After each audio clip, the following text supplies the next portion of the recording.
Hello everyone, my name is Surjya Sankar Roy, roll number 22ME10086, and I am excited to present our solution to the mechanism sessional lab assignment 5. Along with me are my group members Kshirod Kalet 22ME10046 and Shital Mandal 22ME30062. Let us start the presentation. We have designed a 3D model of a garage door mechanism that does not have any prismatic or higher kinematic pair and occupies less space to remain open. We have used two softwares, MATLAB for synthesis in both 2 and 3 dimensions and plotting graphs, and Autodesk Fusion 360 for making the model. You can view the model on the right hand side of your screen. Let us overview our solution starting with the approach. We first use the method of 3-position synthesis on pen and paper for studying the problem. The basic structure of 4R linkage is shown on the screen on your right hand side. We synthesize the 4R mechanism in two ways. First, we can fix C and D in 3 configurations and find the ground hinges A and B subsequently. In a reverse way, we can fix A and B and find the position of C and D by inverting the door D in 3 different configurations. Here we assume the door to be an extension of link C.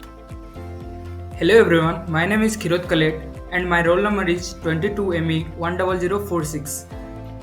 In this, we have used two softwares. First one is Fusion 360. In this, we have used 4 features: 3D modeling and design, assembly design, simulation and analysis, large assembly handling. And second software is MATLAB. In this, we used mechanisms analysis, graph generation and visualization, simulation and analysis. For MATLAB program, for 2D, there are 3 parts of code. First one, assigning value from graphical synthesis, simulation and plotting of mechanism. For 2D, this one is for simulation and plotting. And for 3D, this one is for synthesis and plotting. For synthesis, first, as mentioned in the overview, we first fixed point C and D on the door in different configuration. Point C and D rotate in a circular arc about the ground hinges B and A respectively. Ground hinge A will be the point of intersection of perpendicular bisector of D1, D2 and D2, D3. Similarly, ground hinge B will be the point of intersection of perpendicular bisector of C1, C2 and C2, C3. After getting the position and the ground hinges, we note that the length of links and angle are as needed. For synthesis 1, 2D and 3D images plotted from MATLAB is shown, and the remark is the path generated by the end of door takes much space which is not desired. We tried again with a different intermediate position of the door, hoping to get closer to desired result. For synthesis of second, we followed the same procedure for mechanism 1 with a different intermediate position of the door. We observed that though the mechanism became a bit better, the space that door covers was still large. Link length as seen by graphical synthesis, EF is 10, CD is 4, CE is 4, DF is 2, AD is 4.8, BC is 5.6 and AV is 2.4.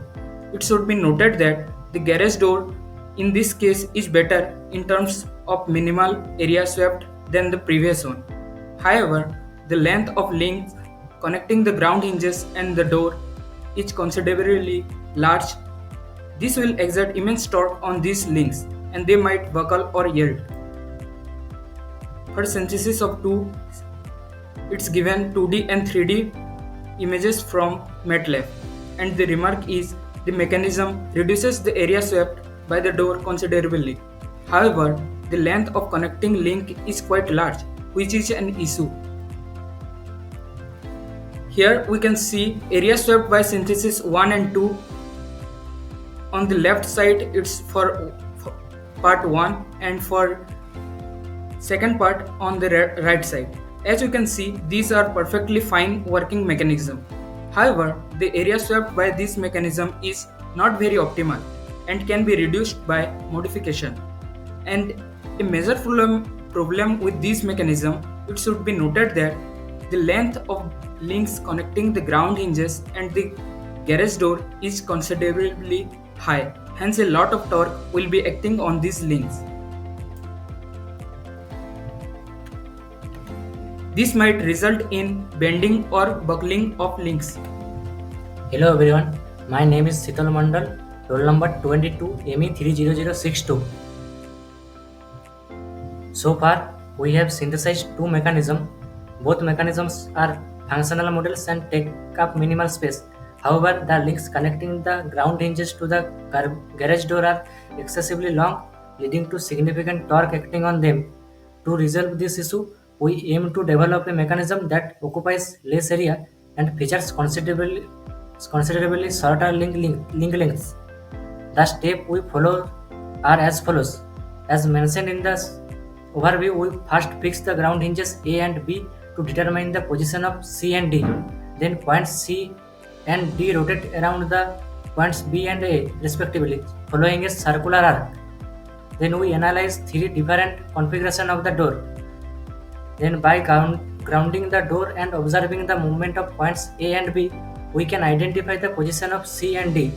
To achieve this, we invert the second and third configuration of the door onto the first configuration, obtaining position A2, A3, B2 and B3, while A1 and B1 were initially assumed. Point C is located at the intersection of the perpendicular bisector of B1, B2 and B2, B3. Similarly, point D is found at the intersection of the perpendicular bisectors of A1, A2 and A2, A3. Once points C and D are determined, we record the link lengths and angle as required. Let us see the synthesis 3. The same procedure is followed as mechanism 3 to synthesize the linkage. However, we only change the relative position of the ground hinges and the intermediate position are adjusted to create an improved linkage design compared to the previous version. Link lengths obtained from the graphical synthesis are EF is equal to 10, EC dash is equal to 5.3, C dash is equal to 3.3 and so on. Then we put the link lengths into our MATLAB program and generate the simulation of the 2D and 3D mechanism. Here we can see that connecting length of mechanism is relatively small. This is the area swept graph of the mechanism 3. From the synthesis, it is evident that the connecting links are relatively short. This results in reduced torque acting on the links and a lower likelihood of buckling. Additionally, based on program observing the bottommost point of the vertical door as the origin, we observed maximum displacement of the door towards the left is 4.9 and maximum upward displacement of the door is 11.4. This information is crucial for ensuring the proper construction and the functionality of the garage door.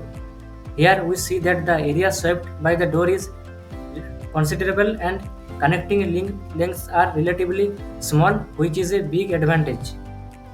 Hello guys, this is Surjya Sankar, and now let us see the Fusion 360 model of the garage door.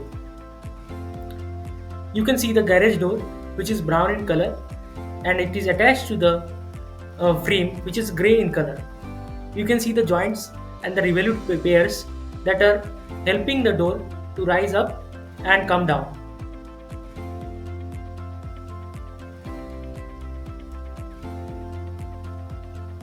Now let us check out the results of the process that we have followed up till now.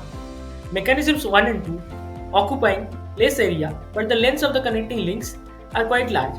Hence, there can be an excess of torque acting on them and they may face buckling or bending.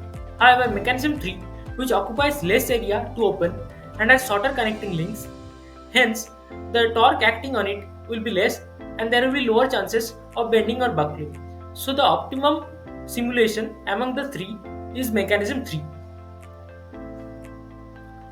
Let us think about the future ideas that we can implement on this project for greater innovation and efficiency.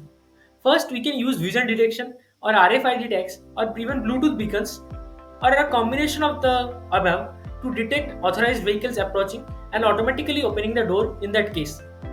We can use it in case of family vehicles, our own personal vehicles, or even the vehicles of a particular corporate company. We can also incorporate an electromagnetic catch to disengage the motor for manual operation during power outages or malfunctions. This serves two purposes. First, it will give us a dual functionality mode, and second, as mentioned, it will stoppage during any malfunctions possible. Next, we can integrate ultrasonic sensors or infrared beams on the outer surfaces of the door to detect objects or humans or animals under the door. Then we can use a feedback loop to immediately reverse or stop the door, preventing damage to both living or non-living property. We can use a mechanical lever coupled with feedback sensors to notify the system when it's in manual mode, preventing conflicts with automatic commands. For this, we can also generate a priority chain of commands. Lastly, we can analyze the minimum torque created in this process and proper clearance of the door for real life usage so that it can be implemented in the natural environment. Now, as the presentation comes to an end, we thank you all for bearing us with us through the presentation, and we thank Professor Anirban Dasgupta and Professor Biswajit Bharat for taking the wonderful mechanism sessional laboratory class.